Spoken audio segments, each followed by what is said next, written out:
Oh no! It's a Zahhak going turn 1. Whatever will I do? Literally nothing! So, basically from what we're seeing here, that was a Zahhak on turn 1, a Senya, and a Belian. So, if you happen to have Moon Bunny on your team, you just get Skill Null for free, because the AI is just that stupid. And with the AI being that stupid and using S2 to give itself an extra turn, you get free Skill Null.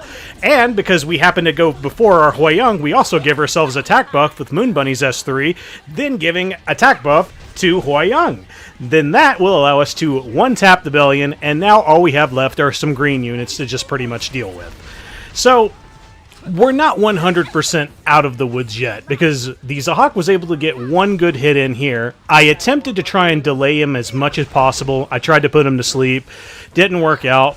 Okay, cool, whatever. So we'll just take him out in one shot, because hey, a Hwayoung with attack buff and with Uber's Tooth, yeah, that thing's gonna die. So now, all we have left is Senya. Now, the only thing that can really go wrong, per se, here is the Senya is going to eventually kill the ae-KARINA. I do not have a very effective means of healing.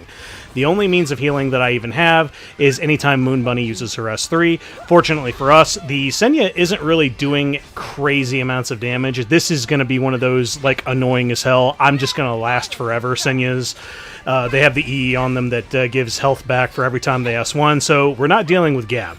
So, thankfully for us, we're not going to be taking too much damage onto our ae-KARINA. And here, I just go for it.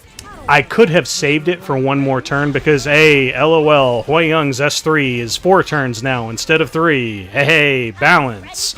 So, because of that, we weren't able to just go into the Senya and just kill her. Fortunately for us, we were able to heal just enough from the Moon Bunny S3. ae-KARINA is still not dead yet. And, we were able to just kind of go through it. So, like, the very next turn that the my Hwayoung's going to get, even though she's provoked, she'll just go into her with an S1. Additional damage will just kill her. Ooh, woo! Next fight. Oh, yes. I know you guys are really, really getting sick and tired of this, but hey, you know what? I'll meet you halfway. The next time we do a Guild War, I promise you I won't use Dark Corvus, because, quite frankly, I'm getting kind of sick of using him, but I'm also getting very, very sick of just fighting the same fucking light units over and over and over again.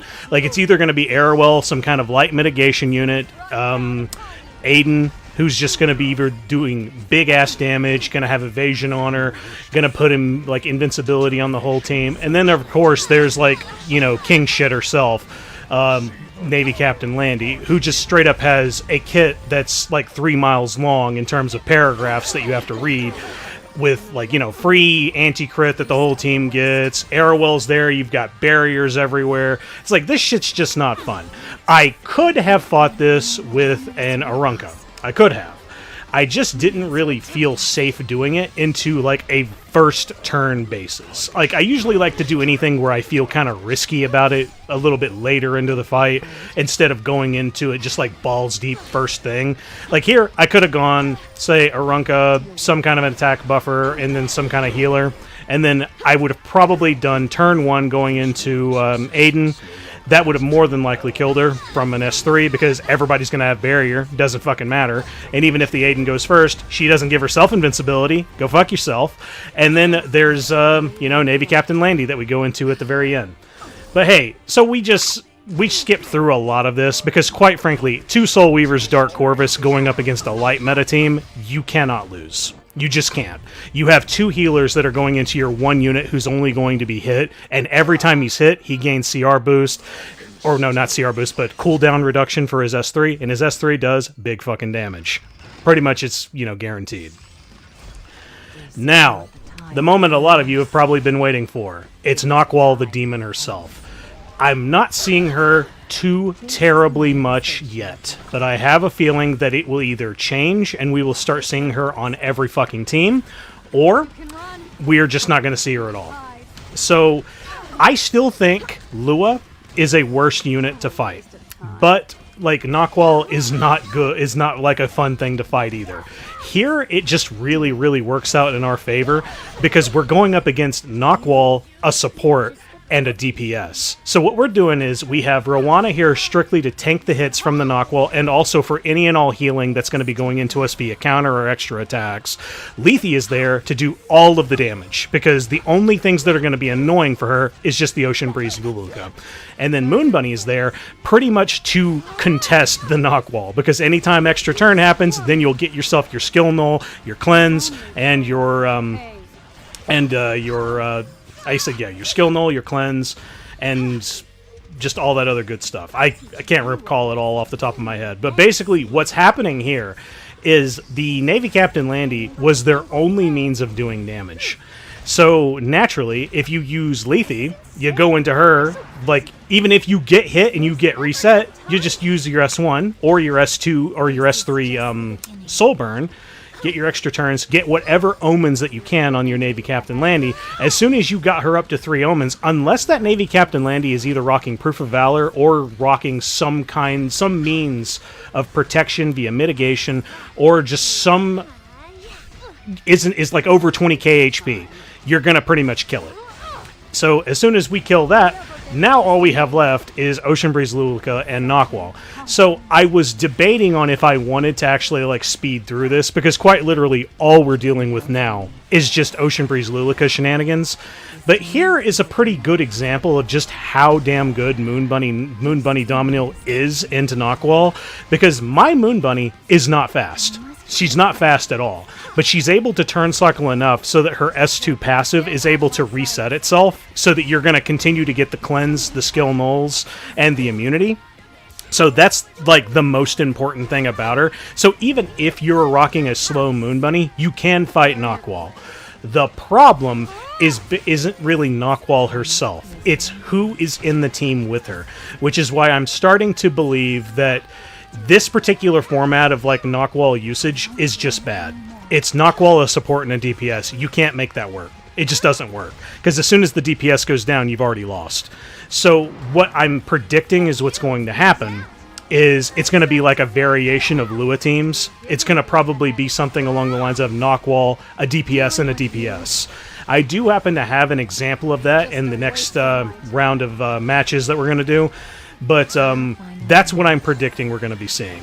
So naturally, whenever you see right here, if you have Moon Bunny, it fights it extraordinarily well. I haven't tried using things like Inferno Kawazu into this yet. I really don't think he's going to be as effective. I don't think her cooldown reduction affects the passive. So if it doesn't affect the passive, you will at least get the cleanse and the immunity. The problem, though, still is you're not going to have your S3 to really just like go into whatever you want on turn 1. So maybe on turn 2 things will work out for you. I don't know. But either way, don't have enough experience fighting her yet. So now, here is where I attempt to do some shenanigans. So I'm going to go in with an Ainos and Arunka and a Sylvan Sage Vivian. Sylvan Sage Vivian's there strictly to tank the Ravi. My Ainos is there basically to set up my team, because this isn't going to crit the Senya. The Senya is going to give barrier to fucking everybody, and now I have attack buff on Arunka. We go into Senya, and goodbye, bitch!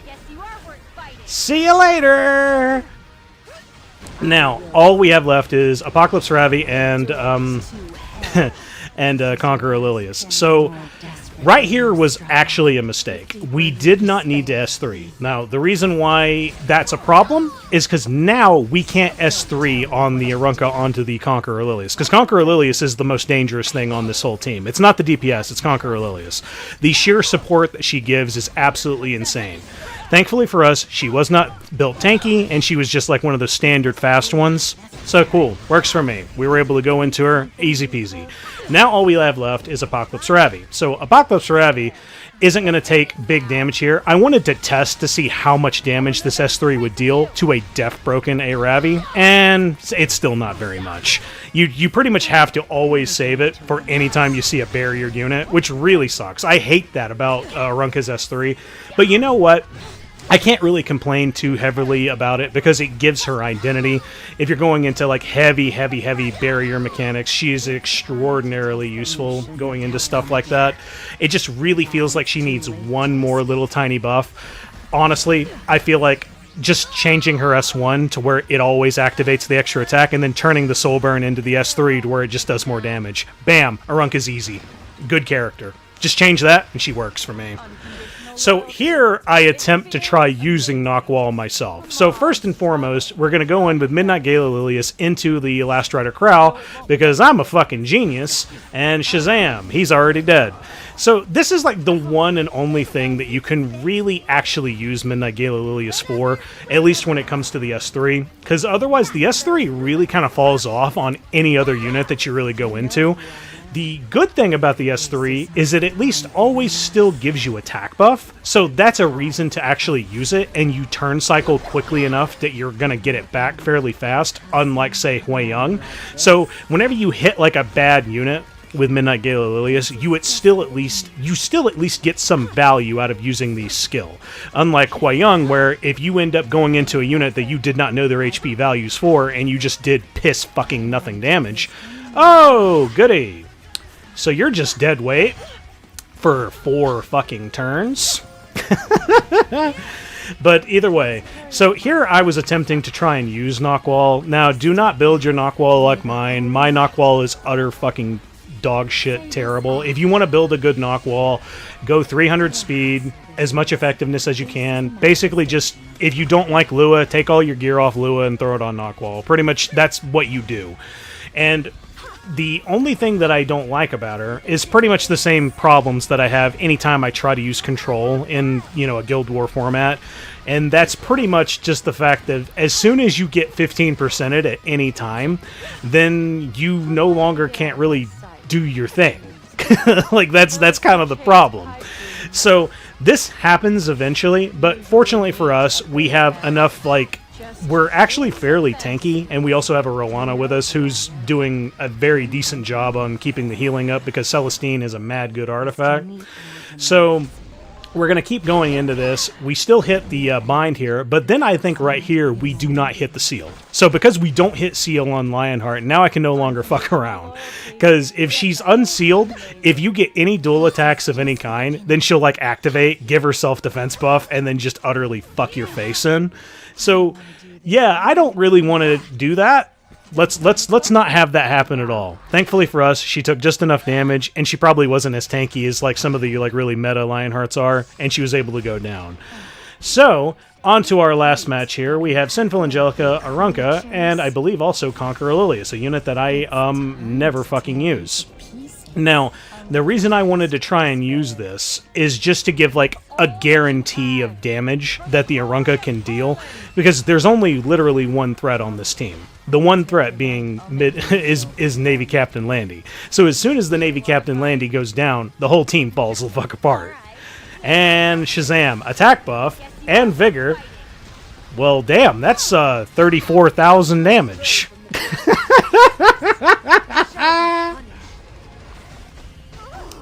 And with that being said, this fight's already over.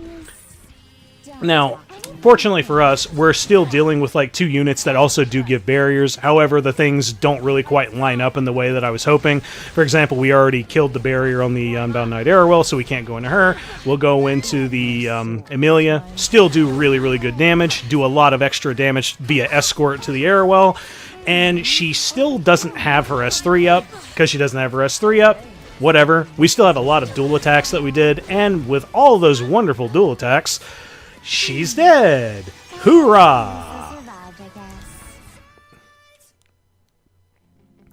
And with that being said, that is Guild War numero uno done. I hope you guys rather enjoyed this one. This was basically just, it wasn't anything super, super special. It was really just a matter of hey, I saw a Nahkwol, and this was also, I think, on a day whenever I came home very, very late from work, and I wasn't able to do any of the big towers.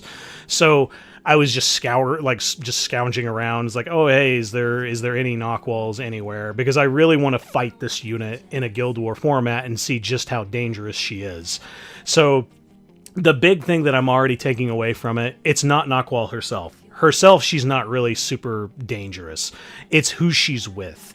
And I feel like it's going to start devolving into a whole bunch of Nahkwol DPS. Now, I have an example of that in the very next Guild War that we're going to be watching, but I don't know how prevalent it's going to be. I don't know if we're quite hitting the levels of Conqueror Lilias here, because it does feel like you might be able to punish her at least somewhat with units that deal with being hit with AoEs? I don't know yet. I haven't fought her enough times to really try, and both times that I've tried her with Moon Bunny, and Moon Bunny works extraordinarily well. It's just, I don't know if there's any other solutions. The one really, really big thing that she's currently missing, or that you're missing when it comes to fighting Nahkwol, is we don't really have any really great Violet-esque units, but that are blue. Like, we don't have anything that's like a blue evasion unit that just does damage. I've actually checked a little while ago, and I don't recall seeing any. Now, if there are any, please feel free to go ahead and let me know. I don't really recall if there are any blue units that are evasion, because that's the only thing you can really do to fight her, is you have to dodge. But hey, either way, thanks for watching, guys. If you liked my video, go ahead and hit a like, and if you want to see more of my content, hit subscribe. Uh-oh, what's this? Well, goddamn, there's another one. Well, we're not going to fight it yet. It's going to be actually near the end. But either way, you know how whenever I was telling you guys, hey, this looks like free Dark Corvus shit. Well, guess what? It is. Because it's more light meta horse shit. However, you can fight it another way if you so choose. So what I decided to do is, fighting all of this oh-so-wonderful light shit, is I'm going to bring Shadow Knight Pilis and Senya. Senya is there strictly for the Spirit Isolene, because the Spirit Isolene, if you hit her with additional damage or additional attack, like any additional damage that she takes is really what absolutely destroys her. Unfortunately for us, we missed on the very first hit, so okay, whatever. We take that extra little bit of damage from the Savior Adin. Now, here's where I thought, like, okay, so this is actually kind of a good idea. So I'm going to bring Rule of Light with me. And Rule of Light, I don't really use her all that often for a number of reasons. One, my Rule of Light sucks ass. She doesn't have effect res, so she can't even really go into debuff-centric teams. All she can really do is heal. And I also have her on a counter set, so she's not even really, really fast like she should be.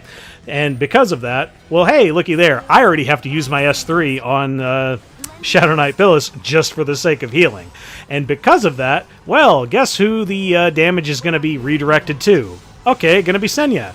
That is fail anti-crit number 1. Let's see if we can actually manage to land any other, oh, hey, cool, that's normal. She doesn't have crit, so hey, that works, but she still stripped my fucking counterattack. Cool. And then here's another one. Oh, cool, that's fail anti-crit number 2, and that's fail anti-crit number 3. Damn. It sure sucks using Senya, huh? Fortunately for us, we were able to still do enough damage with the extra attacks, or just the extra damage that the Senya was able to do to the Spirit Isolene, and we also have Rocket Punch on our Shadow Knight Pilis, so eventually we were just straight up going to win this fight. Because it takes Spirit Isolene at least a little bit of time to really cycle around to do enough damage to really be like a huge constant threat, and this team doesn't have any real sustain on it. The only thing it really has is just like annoying horse shit from the Savior Adin. And the Savior Adin is not on Sword of Cycling Seasons, so she's not doing excessive damage to my Pilis. So if you wanted to, you could just bring Dark Corvus. Dark Corvus will just straight up roll all this shit. The only thing that could possibly go wrong is the very last unit that you're going to really be going into is going to be Spirit Isolene. Spirit Isolene, you could possibly crit her numerous times, and you just might be there for a while because of immortality shenanigans. But seeing as how we decided to not bring Dark Corvus this time, we're going to use Shadow Knight Pilis. Shadow Knight Pilis was easily able to take care of the Spirit Isolene, along with a little bit of help from the Senya. And now all we're doing is we're utilizing any and all chances that we can S3 with Shadow Knight Pilis to go into the Savior Adin, because that has accuracy, my dudes. And because it has accuracy, you ain't dodging shit. Bam! All she needs is one more of those. And thankfully for you, if you happen to Soulburn Shadow Knight Pilis' S3, she just gets it back for free. Kind of sucks she doesn't have any accuracy on her S1, but hey, what can you do? You gotta have something special about the kit in some little peppering ways. And hey guys, don't you just love all these buffs that Shadow Knight Pilis got?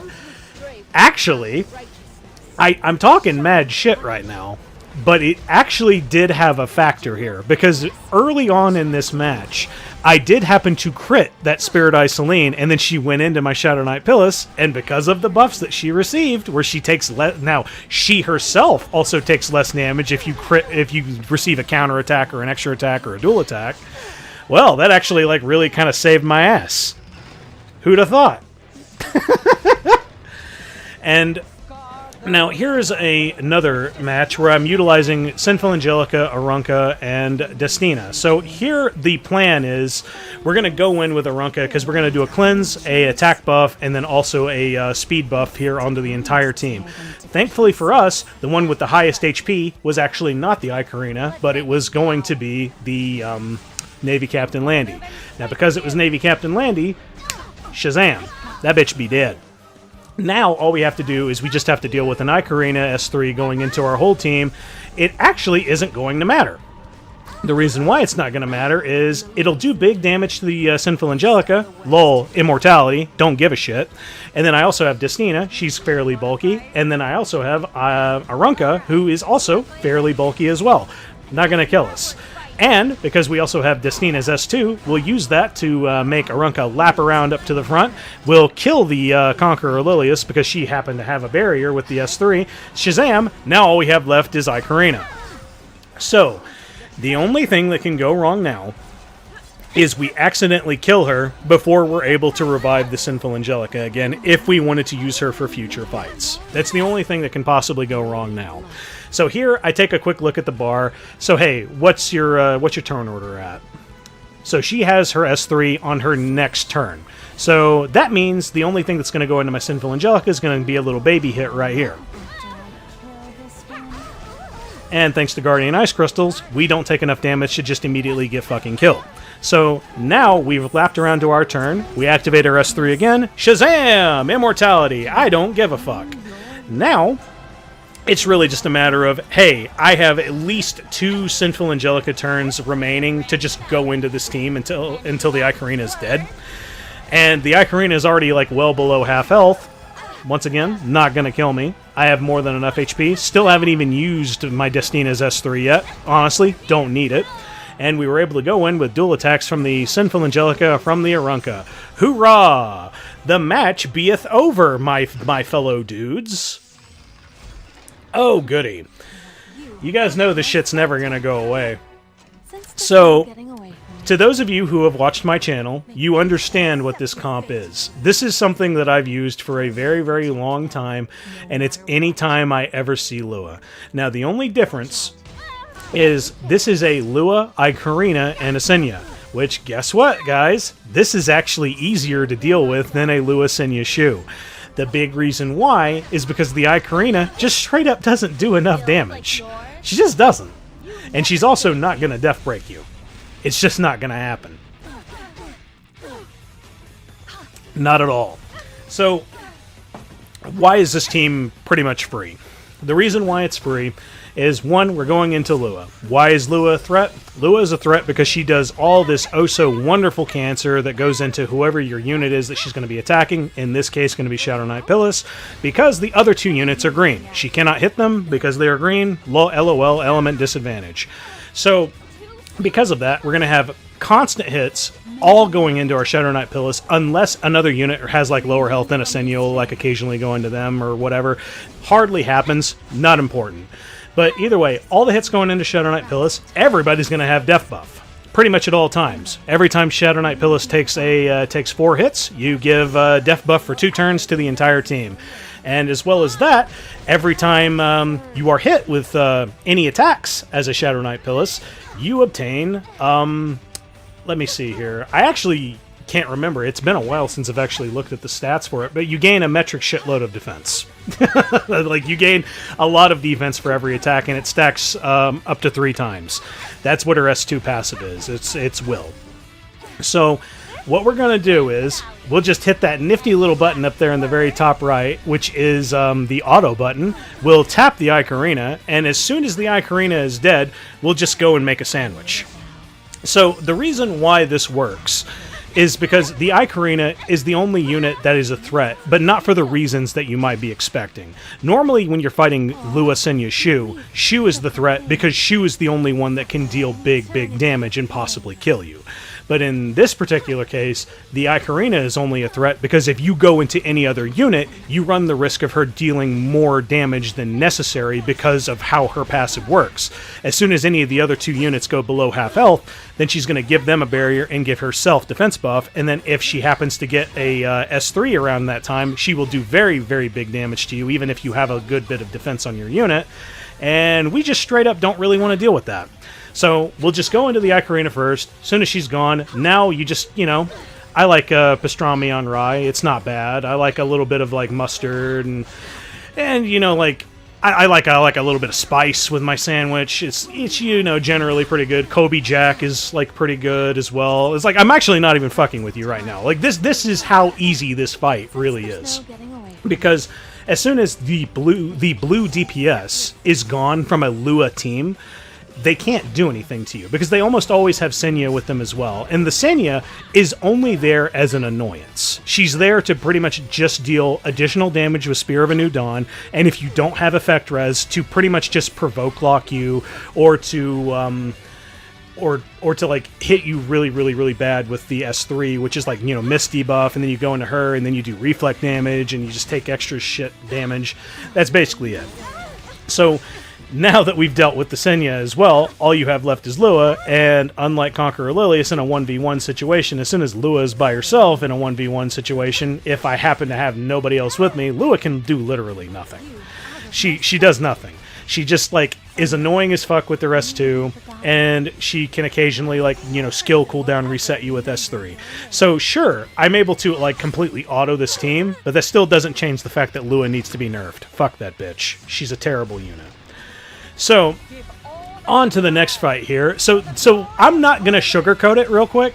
A lot of this was good luck. I was told in post after the fact that this Landy is actually on injury set. I did not expect that in the fucking slightest. So basically, I went into the Conqueror Lilias first there with my Arunka because the other units had def buff and shit like that, and I didn't trust my Arunka was going to be able to kill the Alencia. So because Alencia is an HP scaling unit, I just immediately know, Hwayoung's going to kill this bitch. Easy. And of course, I was correct. And now all we have left is we just have Navy Captain Landy. And here I'm just hoping that I'm not going to be dealing with any counterattacks, but because I find out later, oh, this is an injury Navy Captain Landy, it's already over. Now that I'm done, I'm gonna go home and take a nap. Who would have fucking thought? Now, here is the match that I was talking about before. So this is Nahkwol DPS. Now, the thing that can go wrong here is basically just Shu doing Shu shit. Like, that's pretty much what we're dealing with here. So, the Nahkwol hit my Lethe, so I don't have access to the S3 until my very next turn. Thankfully for me, Lethe gives herself, speed buff, so she's going to be able to zoom down on that CR bar as quickly as possible. Now, because we have Moon Bunny with us, we're not dealing with the detrimental, horrible effects of Bind right now. Thankfully for us. Now, also, this Navy Captain Landy isn't really too special in terms of like HP values. Once again, if you're going to use Navy Captain Landy in this kind of setup, you're probably going to have to, honest to God, shoot for 20k. Like, you just have to. And here I attempt to go for another sleep on the Shu. Doesn't happen. Okay, well, shit.